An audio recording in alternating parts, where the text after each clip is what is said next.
Our hardcore world is missing something. Last episode we built this super cool medieval castle, but there's something major missing, and I am very tired of looking at all of this open and free land we can use. So we're going to be completely changing that by creating the ultimate villager trading hall that has absolutely everything we need. Okay, and you're probably wondering what the plan is right now. First off, I want to completely terraform this entire area to make room for this ginormous villager trading hall, then utilizing as many farms as I can to help speed up the resource collection process. Then I plan on collecting over 400,000 blocks to construct this ginormous cathedral. This will be no easy task, and if you're enjoying the video up until this point, it would mean a lot if you consider subscribing and liking the video, since 90% of the people who watch my videos aren't subscribed. So it would mean the absolute world, and that way you don't miss out on any new content. Okay, so first of all, if we have to terraform all of this, we need to seriously get a beacon, and getting looting 3 on the sword is going to help us get there so much quicker. And instead of just killing wither skeletons the normal way, we're going to build a super simple easy farm that not only produces 40 skulls but also 2,500 bones and 1,700 coal per hour. The design is pretty simple, so it shouldn't be too hard to make and also shouldn't be too time consuming. However, for this farm to work efficiently, we're going to first need to be in a soul sand valley, and as you can see, this is not a soul sand valley, but after a considerable amount of time we finally found one. So now all we need to do is just place all the buttons down to completely spawn proof this nether fortress.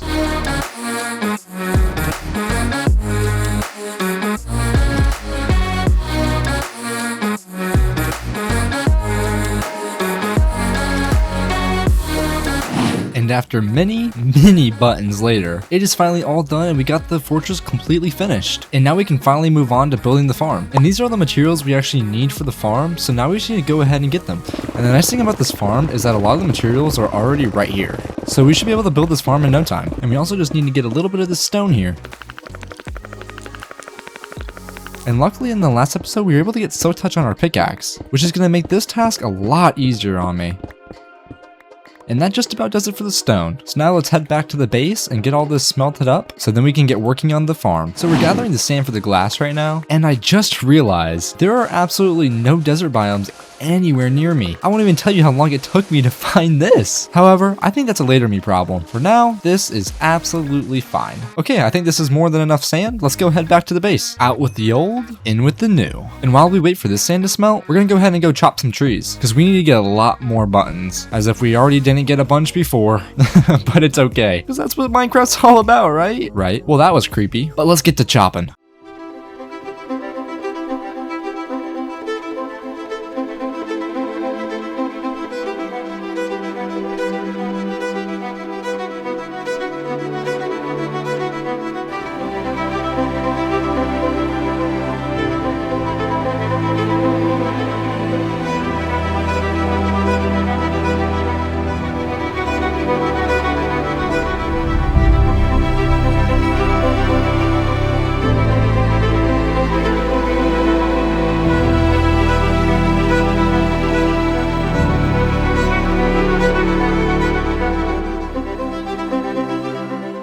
After a considerable amount of time, we were finally able to get rid of all the trees, not only just getting us enough wood for the buttons, but also clearing out the space for the upcoming villager trading hall. And the buttons were the last thing we needed for the farm, so now we just have to craft them up and we can get started.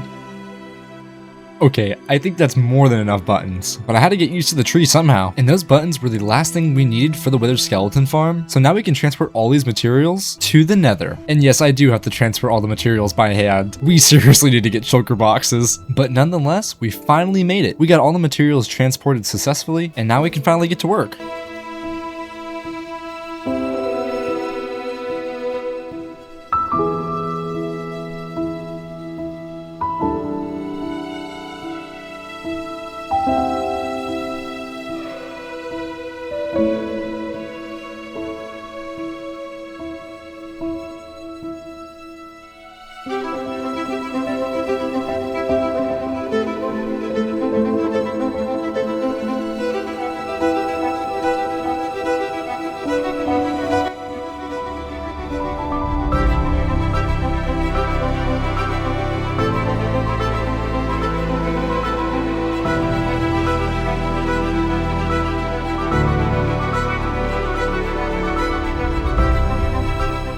with that, our wither skeleton farm is finally complete. The best part of this farm is that we don't only get the wither skeletons, we also just get a little bit of everything in here. Now I get to AFK this thing, and I'll see you when we get all the skulls. Finally, we made it back. That took me absolutely forever. It took me so long they sent someone to come get me. But it's okay, because look in my hands. 12 wither skeleton heads. I don't know about you all, but I am absolutely ready to go get some beacons. Also, one of the big main purposes of getting this farm set up is we're gonna need a lot of deep slate, and I figured the wither skeleton could have some fun while he was down there. So now we just need to go find a nice deep cave, and we're gonna go cause some serious havoc. So I think I found the perfect spot to do it. We're gonna dig into this wall here, and then create a bunch of space, and get so much deep slate. Because even with a beacon, mining deep slate is just the worst. Oh, I needed that too. And don't worry, I promise you all I'm not gonna spawn them all at once. I'm gonna spawn 6 at once. Nah, I'm just kidding. We're gonna start with just 1. Oh, here goes nothing. And I'm officially scared. I'm so scared right now.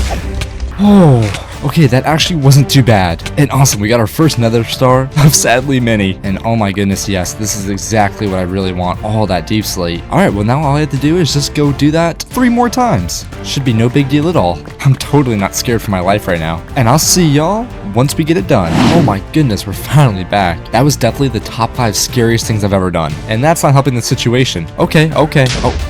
Oh, well, that's a problem. Why does this always happen to me?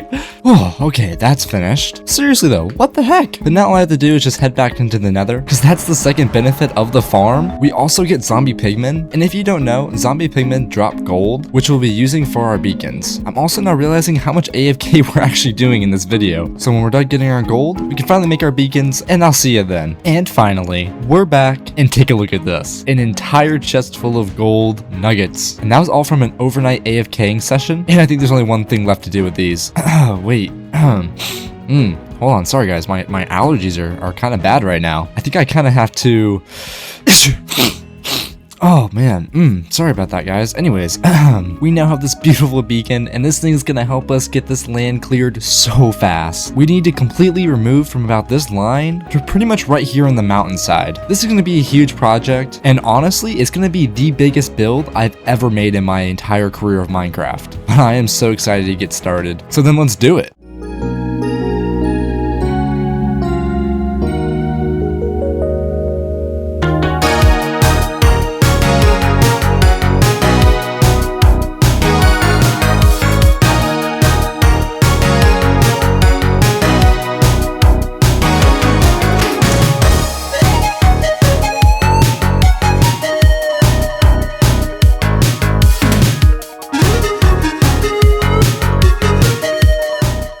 Well, alrighty, my friends. We've completely cleared out the area that we need to make the build, and wow, did that take forever. It actually did end up taking a lot longer than I thought, because the cliffside over here was seriously unforgiving. And sadly, of course, I need to get villagers still. Alright, so now all we have to do is just go get some materials. And we're gonna start with the nether, because netherrack is definitely the easiest thing to get here. I probably should have repaired my pickaxe. Oh well, but let's go ahead and get started.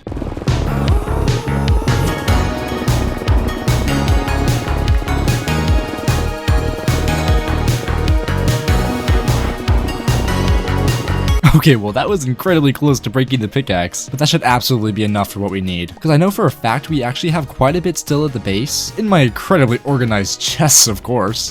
That is absolutely not true. Next, the only thing we really need to get a lot of is just some good old deep slate. Because even though we got a lot when we were killing the wither, I still need maybe about a few hundred more blocks. I have about 66 durability left on my pickaxe, but I also have this backup one. I'm just hoping my Silk Touch one has enough durability, because I really don't want to go through the trouble of having to repair it. But let's go ahead and start getting some deep slate.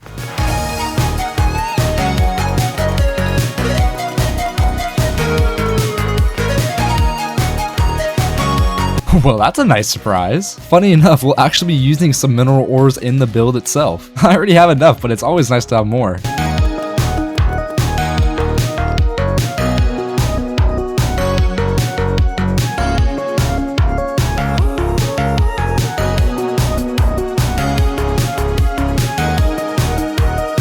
Okay, so one of the materials we really need to get is a lot of blackstone as well. And now the scariest part about this is that it's a bastion. And now this might be no problem to the normal Minecraft player. However, I am terrible at PvP. So if anything's gonna end this world, it is this right here. So I'm absolutely terrified. Also, I forgot to mention, in this build, there's actually quite a few netherite blocks. Don't ask me why. But you might be asking me right now, Wimba, why are you putting netherite blocks in your build when you don't even have netherite yourself? And to answer you, my friend, I don't know, I think I need help. But that's besides the point. Let's go ahead and get some blackstone and try to survive.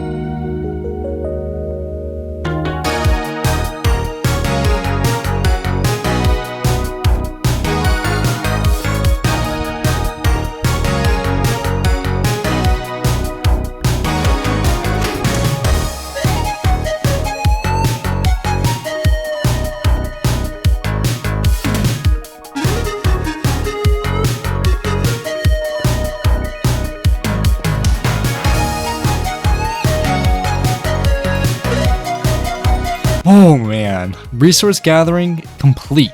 Both of our pickaxes are almost completely gone. Honestly, if it wasn't for the quartz, both of those pickaxes would have been long gone a while ago. I think we managed to get about every single thing we need. I might still be missing a few, but nothing we can't quickly just get. Wow, these chests are starting to become a problem. I'll definitely be taking care of that very soon. I think all I have left to do now is turn this deep slate into bricks, make some stairs with the blackstone and slabs, and okay, I only implemented a few clips of getting the netherite, but Lord have mercy, it genuinely probably took me about 4 hours to get all this. And I can't even keep any for myself. Even though you can't really see it, it does add a really good texture to the build. But I think we're at the point now where we can actually start building. I'm so excited to start this project because we really need this trading hall, and I think it looks so cool. I think it's time to activate ultimate build mode.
Oh boy, everybody, the terrain is finally finished. This actually ended up being a lot bigger of a project than I anticipated, but I'm so excited to be done and I can't wait to get started on the building. We have all the materials we need, somewhat organized, but pretty much the plan is to finish off these little boulders that I've started, because this terrain as of now is more so just a shape and a starter. We'll eventually be making that into deep slate and moss, but it's a really good placeholder as of now. I'll also be sure to be adding a bunch of custom trees around the villager trading hall. However, for the build itself, we're going for a much darker and more red theme, because in the future, behind us here is a big gap that overlooks the water right here, and I really want to make a connecting bridge. And having this build a lot darker is super important for the only reason being, I really want to mesh the gradients from this build into this build as you go through the bridge, almost making the bridge like a dimensional waypoint in between the builds. But as for now, all we need to do is get the build done, because I can't wait to show you guys what it looks like, and I really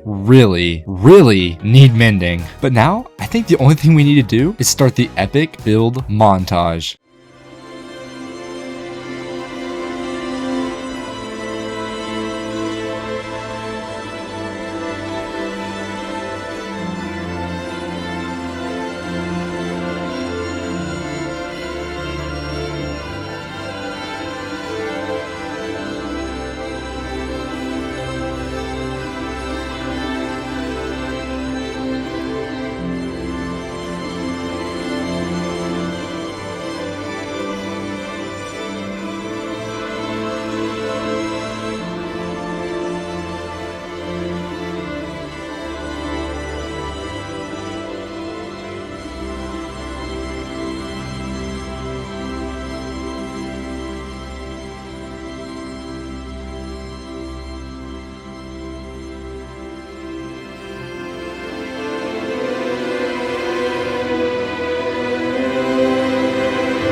And with that, our super fast build mode is complete. Oh my god. Oh my god! Well then, anyways, all jokes aside, we are finally done with the build, and I am absolutely in love with it. There's still a lot of work to be done around the build itself though, but I am so glad to finally be done with it. This was one of the hardest builds I have ever made. So much went into it, and I couldn't be happier with how it turned out. The only thing I still need to figure out is I know I want the villagers to go in these slots over here. However, I know I can make it look a little prettier, but as of now, I'm not too sure what I'm going to do. I might do a drop down slot. I think it would be cool if the villagers popped up when you stepped on a pressure plate, because I know we can hide the jobs for the villagers. I just needed to put these here as placeholders. So then when we get the villagers, I can finally place them there in their correct spots. Oh my god, I still need to get the villagers. Oh man, I'm not looking forward to that. But I think I'm definitely going to make a dispensary that spits out the villagers from the ground. I remember seeing it in an Ethos Lab video, and I thought it looked really cool, so I definitely want to implement that into our build here. Like I said in the last episode, I really want to get better at redstone, and I think that's a great start to get us there. I really want all your guys' opinions. For the candles that I placed kind of to give the roof some more shape and point, I want you all to let me know if I should light them up or keep them unlit. Because candles don't emit too much light, but I wonder if it would give a better look to the shadows itself. It's something I'm definitely gonna have to play around with though, so we'll see. But now's where the fun starts, where we have to go get some villagers. And I know for a fact there's a village just over there. I saw it when we went to go get the sand, so it honestly shouldn't take us too long. I'll see you all when I'm there. Okay, so I'm currently on the hunt for that village we were talking about, and look what I just stumbled across. A woodland mansion. I'm actually not too sure how rare these are. I know they used to be kind of rare, but I don't know with the new updates in Minecraft if they're still considered that. Now, I know we can get some easy totem of dyings, but I don't think I'm capable of killing any Vexes right now. Because guys, I was not joking about how bad my PvP is. Seriously. I'll definitely be keeping that in mind, and maybe next episode we'll do something with that. So make sure you stay tuned so you can find out. Okay, but back to finding the village. For real this time. Okay, so I was right. The village is not too far from my base at all. My base is actually just over that hill right there. However, a new problem has arisen. I really honestly don't know how to transport villagers. I have a boat and a lead here. I'm pretty sure you can still transport villagers with the boats and leads. But I guess we're about to find out. Because if not, we're gonna have big problems. Okay, so I think if I just put this boat down here, I can push them in here like that. Okay, well that was easy enough. Now I think we do something with the leads here. Okay, well that doesn't work. What else can we do? Okay, so I'm stupid. I don't think you can use the leads. I might be wrong still, but the best way to go about this, I think, is just building one long path to the base, and thankfully, it's not too far away. I'm gonna head back, grab some of my grass blocks, and I'll be right back. Okay, we made it back in the village, and I think I'm gonna start the line from right here, so let's go ahead and do that.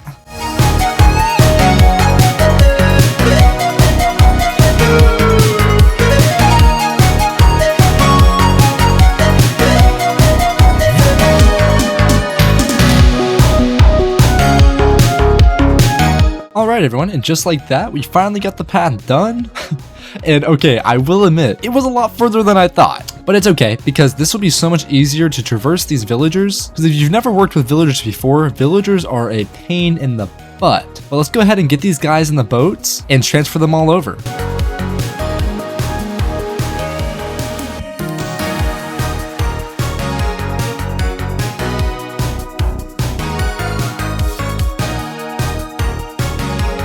Oh my goodness, I was just trying to tell you that we finished the villagers and I'm getting attacked. Oh my god, there's 2 of them. Oh my goodness. That is not how I wanted to start that. But like I was going to say, we finished the villager trading hall to an extent. I still want to add, like I was saying, the piston system that raises the villager up, so it looks like they're not here when you first get here. And I want to do that using the skulk sensors, and it throws them up, and I think it's just the coolest thing ever. However, it's probably going to be just a little bit until we do something like that, because for now, this is absolutely perfect to me. And I'm pretty sure, if I'm not wrong, we have every single villager job. I might be missing 1 or 2, but I got all the ones that are easy to get a lot of emeralds from, as well as my 2 librarians. And now you might be asking why I didn't do more than 2, and it's because the only 2 enchantments that I really need are Mending and Unbreaking 3, because I can get all the other enchantments pretty easily, especially once we get our Enderman farm up and going. However, I'm so glad to be done with this. Villagers are the worst. They seriously need to do something that just makes it a little easier. If anyone knows how to transport villagers and just make my life easier, please let me know. We also got rid of that disgusting path. I don't think it was a good addition to the base. But the last thing I wanted to do was I really want to fix up the terraforming, because when I built this, I knew the shape and I knew what I wanted it to look like, but I really want to go in here and create crevasses. I think it'd be really cool to implement some moss as well as tuff and deep slate, just to give it that color and texture, as well as bring it up onto the hill itself. And I also want to add some cool little pine trees around the base. There's just a few more materials I need to go get, being moss and deep slate, because we're completely out again. But luckily we have the beacon this time, so it shouldn't be too bad. I can't believe I forgot to use the beacon the last time I got it. Sometimes I just can't think, I swear. And to start, here we are at the moss farm. It's a super simple design where the water just falls out when activated by the switch here, giving power. So we're gonna run this and grab some moss, and then we're heading into the caves.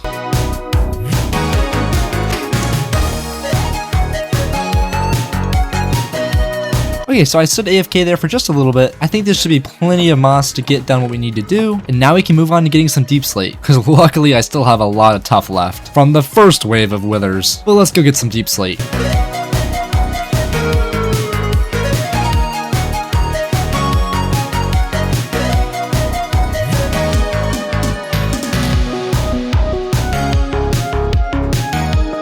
So right behind me, I think is all the materials we need for the last part of the build. I know I'm creating another chest monster, which we'll be definitely fixing very soon, I promise. But in here we have all of our moss, all of our deep slate and andesite and stone, as well as our tuff. I think we can create some really cool things. Like I mentioned, we're going to create some crevasses into the structure we already built. The effect we're going for is for more of a shadow and really give it that 3D look. I've actually never really done anything like it to this extent with this color palette, but I absolutely think we can do it. And I got a lot of inspiration for this from Scars Mountain Hermitcraft Season 11. But there's only one thing left to do, and that is to start. I think it's time for Ultimate Build Mode one last time.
Well, everybody, after an incredibly long time, we finally got it done, and wow, I think it turned out amazing. It's kind of funny, when I was making the underpass here, I had never had so much trouble in my life.